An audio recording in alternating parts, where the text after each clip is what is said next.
তো হ্যালো বন্ধুরা, আজকের ভিডিওটা হচ্ছে খুব অত্যন্ত প্রয়োজনীয়।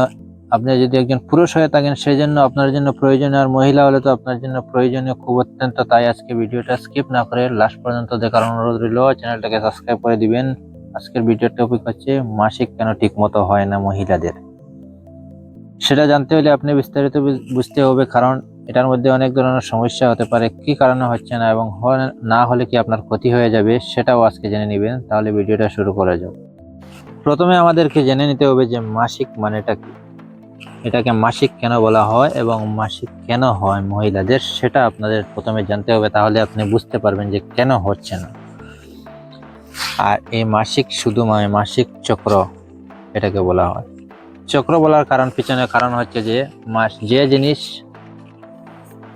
একই জায়গায় বারবার ঘুরে আসে, যেটাকে ইংরেজিতে বলা হয় যে মেন্স সাইকেল। সাইকেল মতলব এটাই যে চক্র, এটাকে বাংলাতে বলা হয়, সেটাকে ইংরেজিতে বলা হয় সাইকেল। সাইকেল আর চক্র একই কথা। মাসিক চক্র, মাসিক চক্রটা কেন প্রবলেম হয় এবং কি কারণে হয় সেটা জানতে পারবেন এই ভিডিওতে। তাহলে ভিডিও দেরি না করে আপনাদের সামনে কিছু তথ্য নিয়ে আসছি, আপনারা স্কিপ না করে লাস্ট পর্যন্ত দেখার অনুরোধ রইল। মাসিক ঠিকমতো না হওয়ার কিছু কারণ আছে। এর মধ্যে কিছু প্রধান কারণগুলো হচ্ছে আপনি আজকের ভিডিওতে জেনে নেবেন।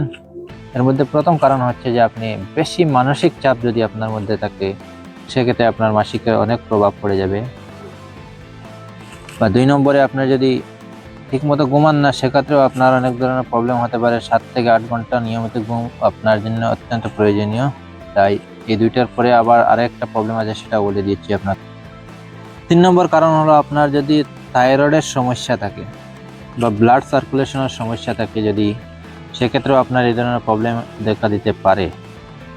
আবার যদি আপনি বেশি মোটা বা বেশি পাতলা রোগা হয়ে যান, সেক্ষেত্রেও আপনার ঠিক মতো না হতে পারে, কারণ বেশি মোটা মানুষের ভিতরে বেশি ফ্যাট থাকে, তাই একটু সমস্যা হয়ে যায়। আর বেশি পাতলা হলে, কারণ ব্লাডের সমস্যা বেশি হয়ে যায়, সেক্ষেত্রেও আপনার মেন্সের প্রবলেম হতে পারে।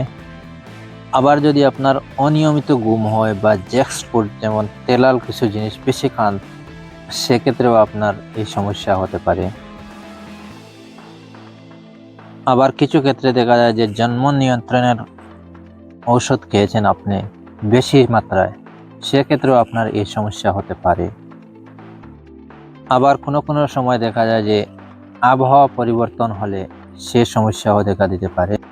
এখন এটা ঠিক করবেন কিভাবে, কিছু ঘরেলু টিপস আমি আমার তরফ থেকে বলে দিয়েছি, যে কি খেলে আপনার এটা স্বাভাবিক হতে পারে সেটাও জেনে নিন। আপনার যদি এই ধরনের সমস্যা হয়, তাহলে আপনি একজন ভালো চিকিৎসকের পরামর্শ নেবেন। আর আমি আমার তরফ থেকে কিছু বলে দিয়েছি, যে আপনি আদা, হলুদ, দারুচিনি এবং তুলসী পাতা একসাথে মিশ্রণ করে আপনি সকালে বিকালে 2 টাইম করে খেয়ে নিন। কিছুদিনের মধ্যে আপনার এটা ঠিক হয়ে যাবে। আর যদি না হয়, তারপরে ভালো চিকিৎসকের